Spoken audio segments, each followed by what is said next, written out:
got home from a 3-hour fishing trip to find a man with bolt cutters standing in my driveway.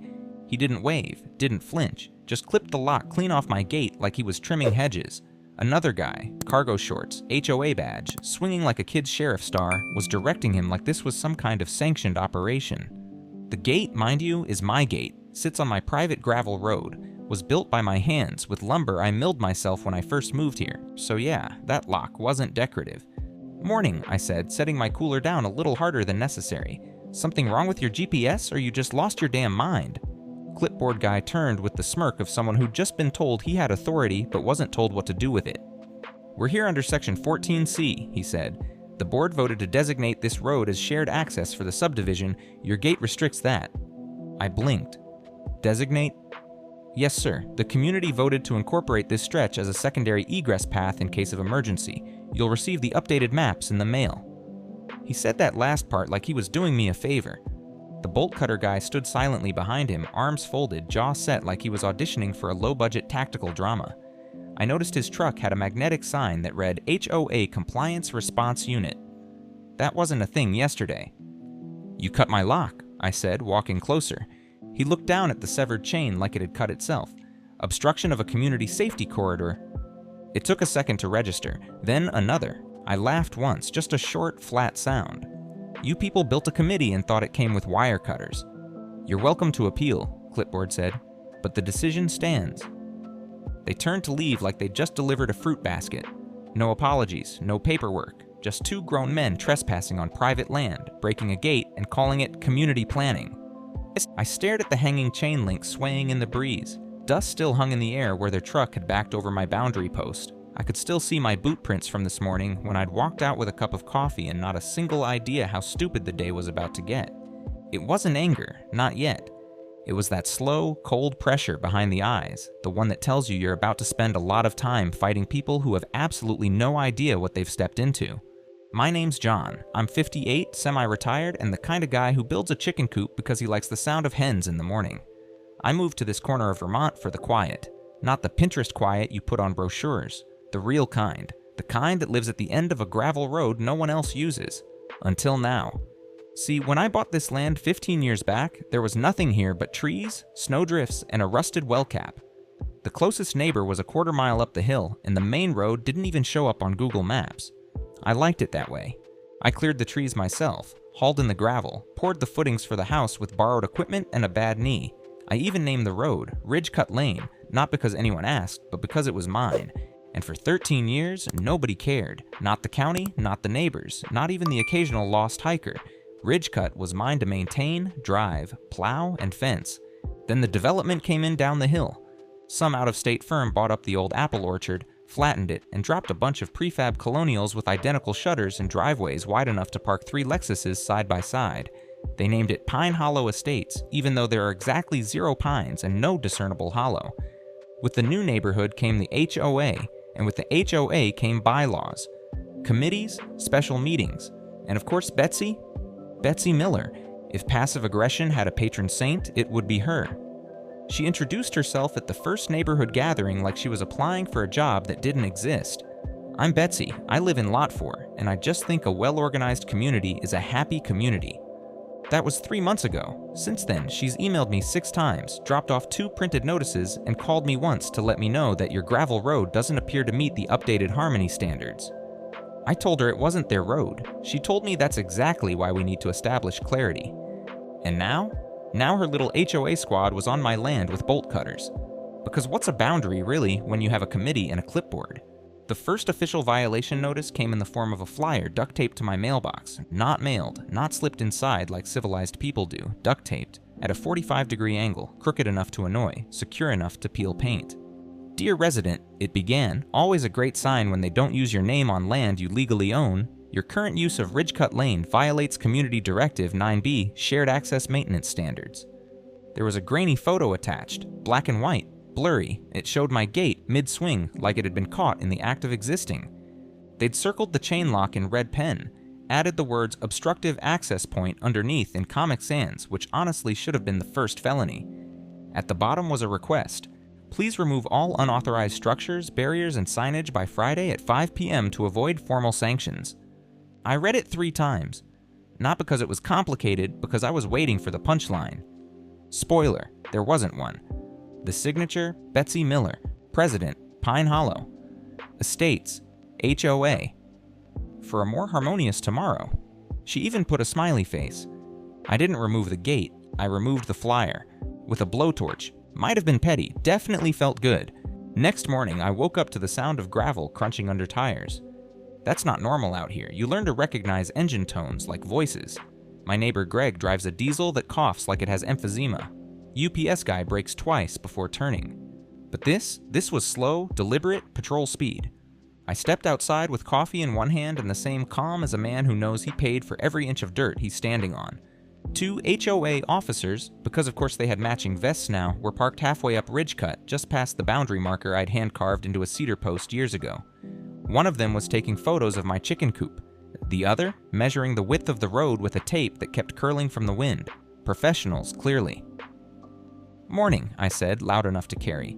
"Need help finding a dictionary? I've got one under private property." The shorter one waved a clipboard like it had magical powers. "Routine compliance inspection, sir." "Routine for who?" "For the Neighborhood Safety Council," he replied.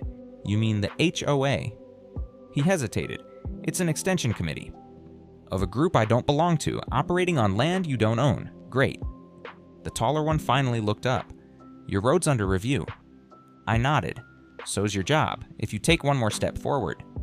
He smiled like I'd said something adorable and scribbled in his notepad. I wasn't sure if he was writing measurements or just drawing tiny swords to stab me with in effigy. They left after 20 minutes, but not before dropping another flyer into my mailbox. This one was laminated, upscale. Uniform surface integration warning. Apparently my gravel was visually inconsistent with subdivision standards, which is bureaucrat for, your road looks too much like a road and not enough like a golf cart trail. I called the county office that afternoon. Nice lady named Marianne answered. I explained the situation. I own a private road, I have the deed, it's never been public, and now I've got a homeowners association trying to turn it into a walking path with rules. She pulled up the parcel map. "You're outside their jurisdiction," she said flatly, "by a lot. Their official boundary ends 100 feet before your gate." "Then why are they acting like they own it?" She sighed. "Because people like to pretend that a clipboard is the same thing as law." I thanked her, printed the map, and pinned it to a corkboard in my workshop with a thumbtack shaped like a middle finger, just in case they forgot where the line was. A few nights later, I came home from town to find a traffic cone in my driveway. Bright orange, centered like a cursed sundial, with a little flag sticking out that read, "Caution, pending rezoning." I stared at it for a full minute. It wasn't even clever, just absurd. I picked it up, walked it down the road, and left it on Betsy's front porch. Didn't ring the bell, didn't need to. The next morning, it was back, in the exact same spot, like it had respawned. That's when I knew.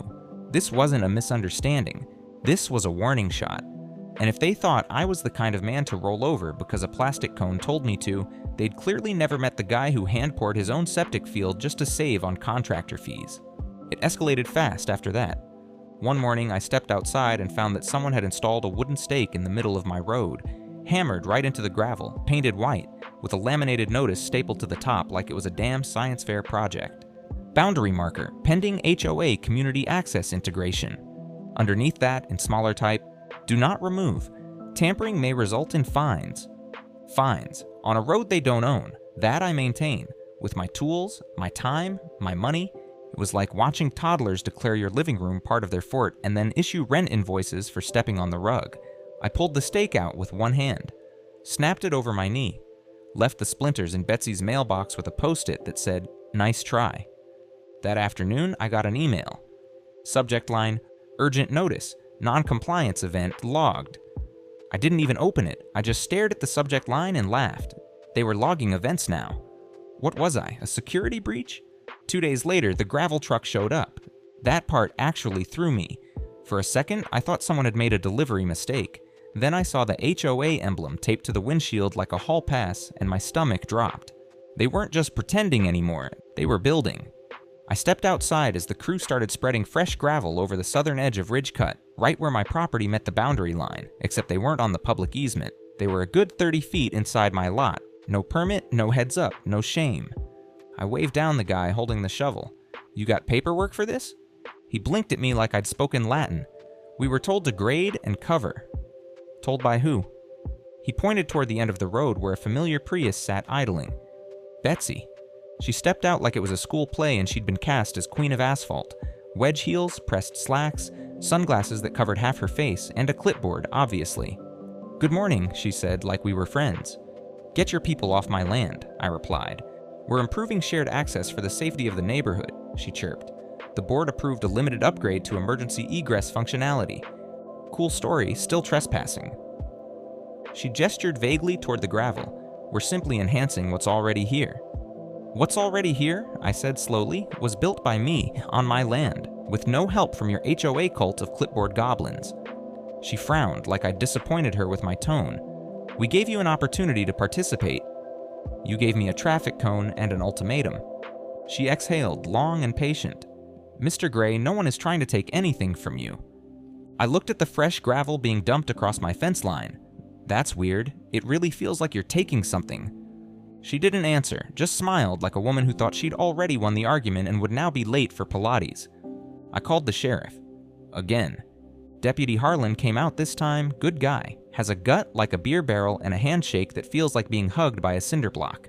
He walked the line with me, measured where the gravel had spilled, took a few photos, then he called it what it was, trespassing. But here's the thing.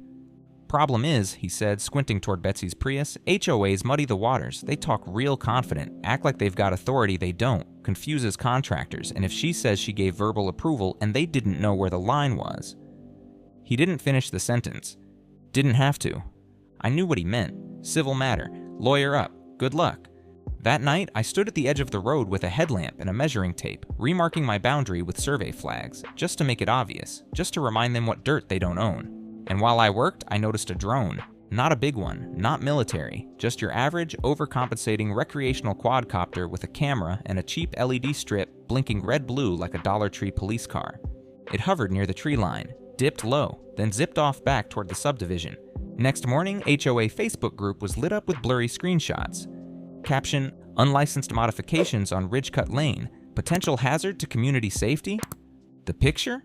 Me, measuring my own property. At night. One of the comments said I looked hostile. Another asked if I might be a sovereign citizen. Someone even zoomed in on my flashlight and said it resembled tactical gear. Tactical gear. It was a $12 headlamp from Tractor Supply. They weren't just harassing anymore. They were building a narrative. And judging by the drone, the gravel, the Facebook whisper campaign, and the sudden uptick in compliance visits near my fence line, I knew one thing for sure, they weren't going to stop. Not until they either broke me or claimed that road. Too bad for them. I don't break. I tried to play it by the book, filed a complaint with the county planning office, spoke to the registrar, mailed a certified letter to the HOA's legal contact, which turned out to be a Gmail address with the name Betsy Harmonize for HOA. Real official. I even tried to talk to Betsy. Sat down with her at the Pine Hollow Community Coffee Hour, which is basically just a group of people pretending Folgers and passive aggression count as governance. She brought a folder, tabbed, color-coded, labeled John Gray Compliance Concerns. I hadn't even opened my mouth yet, and I was already a file in her personal little FBI cosplay operation. She smiled like we were catching up over lunch. "I'm so glad you came. We really want to work with you." "With me," I said. "Not on my land, not near my gate, not redefining my road. With me." She nodded like she hadn't heard a word. "Exactly, and that's why I drafted a preliminary easement agreement, just a formality, mutual benefit. You sign, we agree not to escalate, win-win." She slid a paper across the table like she was offering me a peace treaty. I read the first line. "By signing this, the undersigned hereby acknowledges the right of Pine Hollow Estates HOA to coordinate and enforce shared access standards on Ridgecut Lane." I didn't even finish it. "No." She blinked as if confused I didn't want to hand over part of my property in exchange for nothing. "John, I'm offering you community." "Betsy," I said, folding the paper, "you're offering me trespass in a gift bag." That ended the meeting. She stood up so fast her chair almost tipped. "You'll regret not working with us." I nodded slowly. "You keep saying us like it makes you sound stronger." I sent one last letter. Registered mail, legal style, cited parcel boundaries, tax records, zoning approvals, and the deed. Attached a map with highlighter marks and 2 affidavits from my surveyor and a former county engineer. I mailed it to the HOA's P.O. box, emailed a copy, and hand-delivered one to the Pine Hollow Community Center bulletin board with the headline, "My land is not your walkway." Neighbors saw it, some nodded, some didn't meet my eye. I wasn't the only one annoyed by Betsy's clipboard crusade, just the first one to draw the fire. 3 days later, I got a reply, handwritten. No return address. Left under a rock on my porch like it was some kind of medieval scroll drop. It said, "This level of aggression is not neighborly. We encourage you to de-escalate before formal mediation is initiated. PH Board, on behalf of the HOA, mediation." That was rich. They assault my road, slander my name, build on my land, fly drones over my roof, and I'm the one who needs to de-escalate. I called their bluff, sent a request for the name of the HOA's attorney so my counsel could speak directly with theirs. Their next email said, "We do not currently retain legal representation. However, our compliance team is trained in civil discourse." Translation, they Googled how to sound official and hoped I wouldn't notice. Then the fines started. First, a yellow slip taped to my front gate. Obstruction of community pathway, $125 per day until compliance. 2 days later, another. Unauthorized road surface maintenance, $200 per incident. They were making it up as they went. By the end of the week, I had a stack of 6 violations totaling just over $1,100, none of which had any legal force, none of which came through any recognized government channel, and all of which were printed on what looked suspiciously like the HOA's church newsletter template. At the bottom of each one, remit payment to HOA P.O. box or risk escalation to municipal enforcement. Municipal enforcement. I called the sheriff again. Deputy Harlan came back out, same boots, same tired look. "Again?" he said, flipping through the flyers. These look like they were made in Microsoft Word. "They're sending fake fines now." He sighed. "We've had a few complaints, HOAs trying to expand their authority beyond their map." I raised an eyebrow. And it's technically civil. I can't arrest a flyer. Can you arrest a person who put up unauthorized gravel on my land? He didn't answer that, just patted the stack of fines. "Document everything. You'll need it." So I documented. I filed an official complaint with the state HOA Oversight Board. I scanned the violations, photographed the gravel intrusion, pulled up aerial photos showing the road as it's existed, undisturbed, since 2011. I even found the old Google Street View image of me standing next to the gate with my dog, 8 years younger, pointing at the fresh cedar post I'd just set. Proof, timeline, receipts. I sent it all in. Weeks passed, no response. Meanwhile, HOA compliance officers, 3 new guys I'd never seen before, started making regular appearances on Ridge Cut. Same polo shirt, same shades, same tape measure routine. One of them waved at me while holding a clipboard like he was greeting an old friend he'd just foreclosed on. They didn't talk anymore, just hovered, measured, took pictures. And every time I called the county, still under review. Every time I asked the sheriff, still a civil matter. Every time I emailed the HOA board, "We're happy to discuss integration once you're ready to compromise." Compromise, funny word for surrender. That's when it hit me. The system wasn't broken. It was built like this. Built to grind people down slowly, to turn bold lines into blurry ones, to drag you into mediation while they parked their nonsense on your lawn and called it progress. They weren't negotiating in good faith. They were wearing me out on purpose. And that was a mistake. Because I wasn't tired, not even close. The thing about lines, property lines, moral lines, lines you don't cross, is once someone stepped over one, they usually don't stop there. They look back, see no one stopped them. Then they take another step. The HOA took about 4. It started with the sign. I drove back from town one evening, bags of feed in the bed of my truck, and nearly drove over it. A big wooden sandwich board parked dead center in my driveway like a protester on strike. Attention, Ridgecut Lane is now a shared access zone. Below that, in smaller text, community members may traverse freely for recreational, emergency, and seasonal purposes. Do not obstruct. I just stared at it. Someone had bolted it into a concrete block, legitimately poured and set it like they thought it'd be there for the next 100 years. And there was a little Pine Hollow logo in the corner, 3 trees, and a fake sunrise like a preschool sticker for tyrants. I backed up, yanked it out with a tow strap, and dumped the whole thing in the HOA's ornamental pond, which for the record has no filtration and smells like regret. 2 hours later, my security camera caught a guy in an HOA vest climbing over my fence with a cordless drill, trying to reinstall it, this time on my porch. You know how surreal it is to see a stranger on your porch at night bolting HOA propaganda to your railing like he's putting up Christmas lights? I flipped on the spotlight, stepped outside with nothing but a pair of boots and the kind of expression that says, "You've got 10 seconds to explain yourself before this goes full Home Alone." He froze mid-squat, still holding the drill, eyes wide, said, "I was told this was community display space. Do I look like a community bulletin board to you?" He ran. I let him. Not because I'm merciful, because I had something better than a tackle. Video.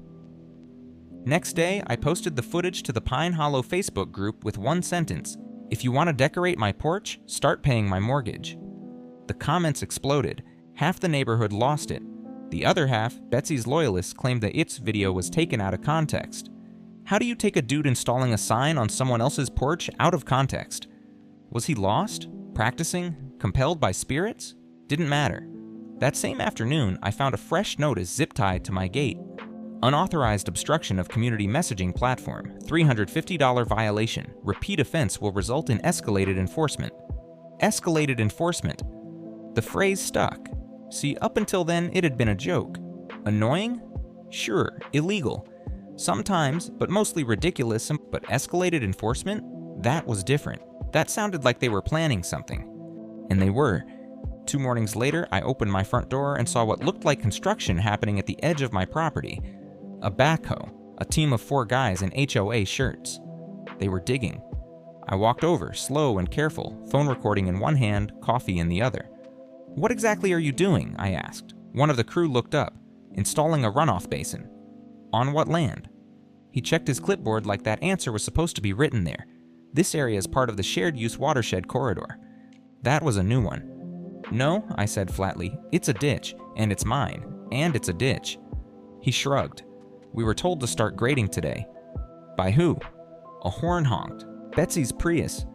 She was parked across the street again, holding her phone up like she was filming the world's most boring documentary. I walked toward her. She rolled the window down 2 inches, just enough to speak like I was a stray dog and she wasn't sure if I bit. "John," she said calmly, "this project was approved by the runoff committee. You had an opportunity to comment during the open planning session." "What open planning session?" She tilted her head. "We posted about it on the Pine Hollow HOA forum." "I don't belong to your forum." "Well, that sounds like a choice you made." I exhaled. "Get them off my land." "Or what?" I didn't answer. Didn't need to. I just walked back to the crew and said, "This work is being conducted without permit on private land without consent. Leave. Now." One of them hesitated. "We were told..." "I don't care. You're trespassing. Unless you want to explain this to a deputy while standing in a ditch, pack it up." To their credit, they did. Backhoe turned. Gravel rumbled. Betsy drove off with the grace of a villain in a made-for-TV courtroom drama. That night, I sat on my porch with the dog and a long list of things I thought I'd never have to write down. Document all signs, record all visits, copy every flyer, note, or sticker. Backup camera footage, start logging license plates. Because this wasn't some petty HOA squabble anymore. They weren't just overreaching. They were building a case, or pretending to. And either way, it meant one thing. They thought I'd cave. They thought if they piled enough fake rules and fake documents and fake meetings on top of me, I'd just give up and let them pave over my land like it never belonged to me in the first place. They were wrong, but they weren't stupid, which made them dangerous. I didn't sleep much after the backhoe incident, not because I was afraid, because I was done waiting for someone else to fix this. They'd pushed too far, and I'd finally stopped wondering if they'd do it again. Now the only question was when, and whether I'd be ready. So I did what any rational man with a bad knee and a grudge would do. I got out the old file box, top shelf, back closet marked land/survey/deed. Inside, my original purchase contract, county zoning maps, a certified topographic survey from 2013, a notarized right-of-way waiver from the previous owner, and, bless him, a hand-sketched diagram from Earl Perkins, the contractor who helped grade Ridgecut Lane when we first carved it through the hill. All of it showed one thing. The HOA didn't own a single inch of that road. Never had. Never would. I scanned the whole set, turned it into a digital folder, and gave it a name that felt right. Operation Property Line. Then I called someone I hadn't spoken to in years. His name's Nate Calder. Used to be a land use attorney. We met back when I testified at a county board meeting about a proposed utility easement that would have carved through 3 private farms. He's the kind of guy who wears boots with a suit and chews pens when he's thinking. He picked up on the 3rd ring. You still on Ridgecut? Yep. And the HOA finally lost its mind? Completely. He chuckled. What do you need? I told him everything. Gravel, signs, fake fines, porch invaders, the whole circus. He listened without interrupting, then said, You have documentation? Stacked and sorted. Good, you're not going to court. I'm not? Nope, he said. You're going to embarrass them first. I liked where this was going. Step 1 was filing an official cease and desist notice under Vermont's property harassment statute. Nate drafted it with the kind of precision that would make Betsy's clip art flyers cry from the formatting alone. It listed every incident, every intrusion, every fake violation, and a final warning. Further trespass or attempted regulation of Ridgecut Lane will result in legal action under state and federal landowner protection laws. He also included an invoice for time, materials, gravel respread, and damage to personal property, $2,480.16. Due immediately, payable to me. We sent it to the HOA P.O. box, Betsy's email, and, for good measure, taped a laminated copy to the back of the sandwich board they'd tried to plant in my driveway. With bold red letters at the top, notification of unauthorized land use violations. The next part was Nate's idea. People like Betsy don't respond to logic, he said. They respond to public perception, so we make this loud. He helped me write up a post, short, calm, bullet-pointed, included scanned copies of the deed, maps, and cease and desist. Then we shared it everywhere. Community Facebook group, neighborhood listserv, local small-town watchdog forum that specializes in HOA overreach stories. They have merch, by the way. Title: What happens when an HOA tries to annex your private road? Within an hour, it had over 200 views. By evening, 3 neighbors emailed me privately saying they'd had similar run-ins, smaller stuff, but still shady. Turns out I wasn't the only one getting flyers taped to things I paid for. And that's when Walt stepped in. Walt lives on the adjacent lot to mine, retired Navy radio tech. Tinkers with drones and runs a ham radio station out of what used to be a chicken shed. He's got more antennas than the local news station. He showed up unannounced, holding a thumb drive and a mug that said, Not today, HOA. I've been watching, he said. Not surprised. I've got footage. Of what? Your road, the gravel crew, the sign guy, Betsy trespassing, and some interesting drone flyovers. He plugged the drive into my laptop. It was gold, multiple angles, time-stamped, clear as daylight. One clip showed Betsy standing on my side of the property marker pointing toward my porch while talking into a walkie-talkie. Another caught the sign install guy muttering, Man, this doesn't feel legal, right before trying to bolt it to my railing. I stared at the screen. This admissible? It's Vermont, Walt said. Everything's admissible if you say it in a calm voice and don't curse. I added it all to the folder.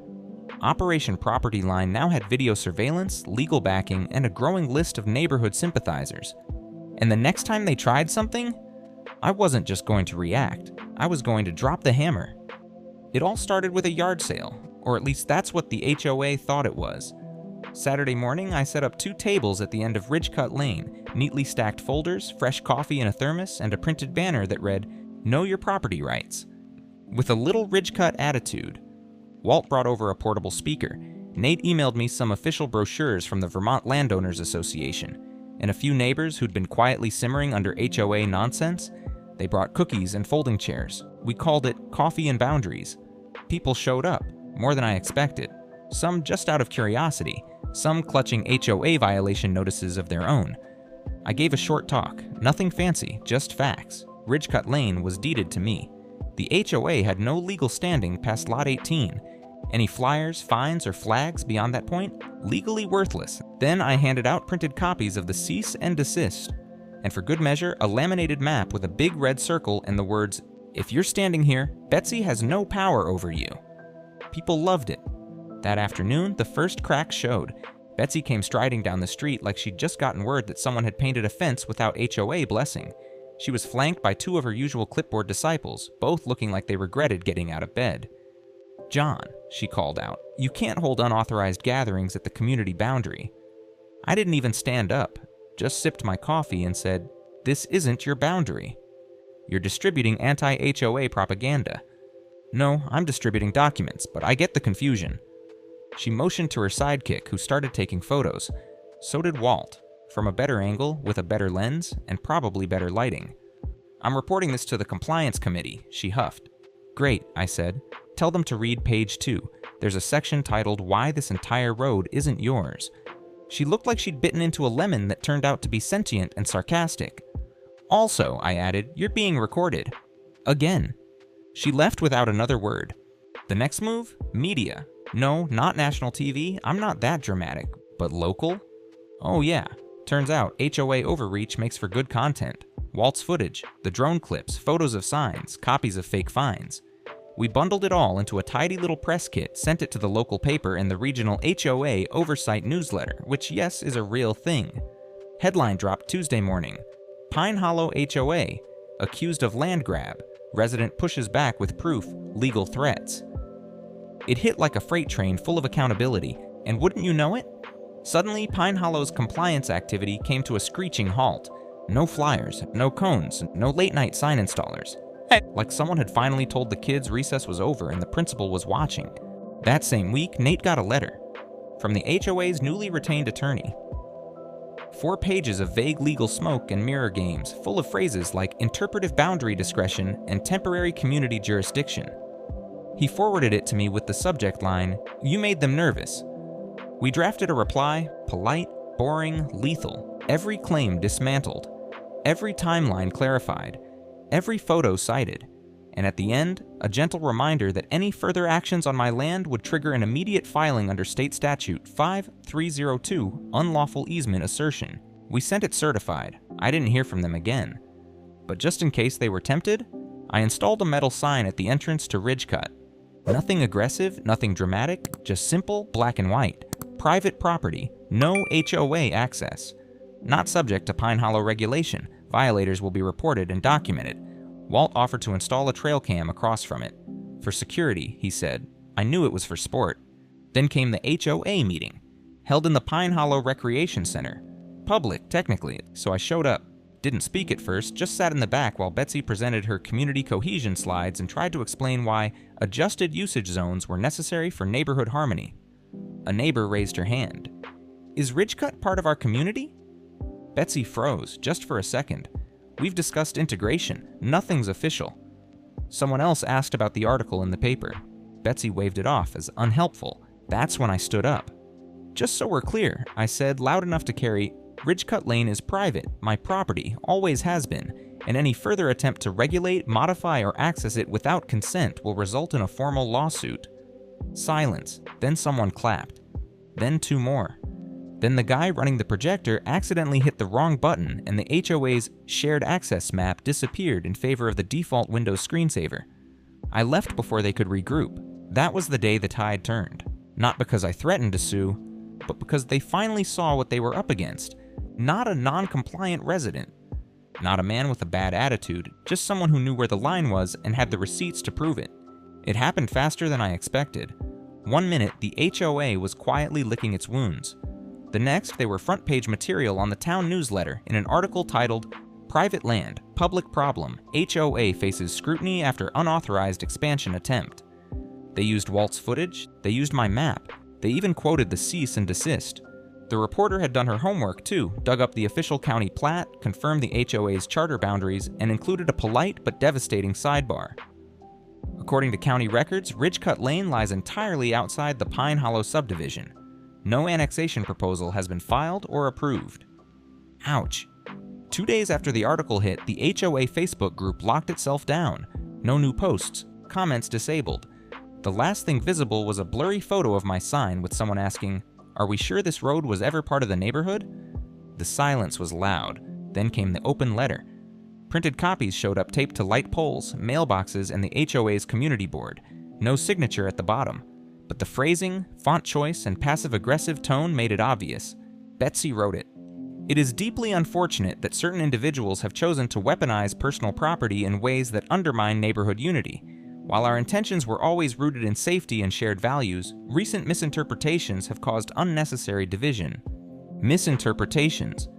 She tried to spin it like I was the irrational one, like I'd misunderstood what grading a ditch on your land with a backhoe meant. I didn't respond, didn't have to, because that same day I noticed something else. A petition. Started by one of the newer residents, Laura, I think. Young couple, moved in last year. Sweet kid, works in graphic design. She made a Canva flyer with the header, "Time for new leadership. Demand a vote for HOA president." Under it, she listed 5 points. Unauthorized actions against private property. Lack of transparency. Misuse of funds. Harassment of non-member landowners. The gravel incident. They needed 20 signatures. By the end of the weekend, they had 37. The meeting to vote on new leadership was held at the Pine Hollow Recreation Center. I didn't plan to go, didn't need to, but Walt convinced me. "Think of it like a cookout," he said, "but instead of hot dogs, we're serving consequences." So I showed up, sat in the back again, no clipboard, no camera, just a quiet man in boots and a flannel shirt, sipping free coffee from a styrofoam cup and watching the HOA unravel like cheap yarn. Betsy tried to speak first, gave a long, meandering speech about order and vision and the importance of respecting group decisions. Someone from the audience raised a hand. Did the group vote to dig on John's land? Another voice. Did we authorize the drone?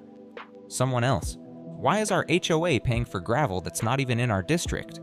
Betsy's answers were not answers. She said words, many of them, some with emphasis, but none with substance. The final nail came when a man stood up, retired lawyer, lived on Lot 11, and said calmly, "I reviewed the bylaws. You exceeded your authority repeatedly, and if this board doesn't act tonight, I will." That was it. They called the vote. Result: 23 முதல் 4. Effective immediately, Betsy was removed as HOA president. Her clipboard was still in her hand when she walked out, but it looked heavier somehow. Less like a symbol of power, more like a failed prop from a play that got canceled mid-act. Didn't smirk, didn't say a word. I just walked outside into the cool Vermont air, stood at the edge of Ridgecut Lane, and looked at the sign still standing beside my gate. Private property.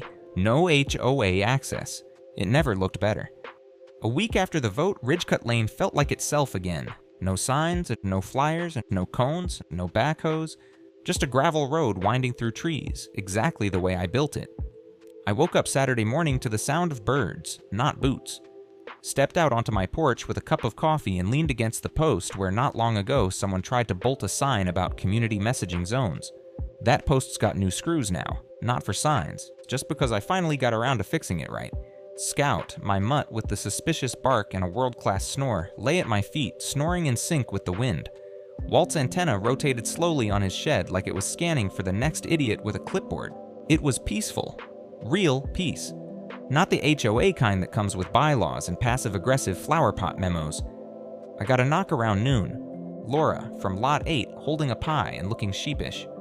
"I just wanted to say thanks," she said, "for, not backing down." She handed me the pie, apple, homemade. I smiled. "Wasn't just me." "Well," she said, glancing toward the Ridgecut sign, "it kind of was." We chatted a minute. She mentioned the new interim HOA board, how they were focused on transparency now, whatever that meant. I nodded politely and didn't mention that my version of transparency involved aerial surveillance footage and legal filings. After she left, I sat back down on the porch and watched the sun start to dip below the trees. It's funny, the things people think they can take from you. A road, a fence, a piece of land. But what they really want isn't physical. They want control, and when you don't give it to them, they panic. Because someone like Betsy doesn't understand people who say no. She understands meetings, committees, compliance codes written in Comic Sans, but not quiet resistance. Not someone who stands their ground without yelling. Not someone who fights with facts, maps, and drone footage instead of tantrums. She's still around, by the way. Saw her once last week, walking her Yorkie, sunglasses still oversized, clipboard nowhere in sight. She avoided eye contact, which was fine. I wasn't looking for it. I'd already won. Later that evening, I opened a cold one, sat under the porch light, and reread the original survey map just for fun. Funny how a few lines on a piece of paper can hold back a bulldozer and a crusade all at once. Right as I was about to go back inside, Scout perked up. Someone had parked at the edge of the road, just a sedan, slow, careful. They rolled down the window and shouted, "Hey, just confirming, this road still isn't public, right?" "Nope," I called back. "Private from post to pavement." The driver gave a thumbs up and turned around. Respectful, quiet, gone in 60 seconds. It was the most neighborly thing I'd seen all year. The stars came out not long after. I sat in the dark, listening to the wind and the gravel settling under the weight of nothing. Ridgecut Lane stood exactly where it always had, mine, and now unmistakably so. No flyers, no fines, no fantasy bylaws, just a man, a dog, and a property line nobody crosses anymore. At least not twice.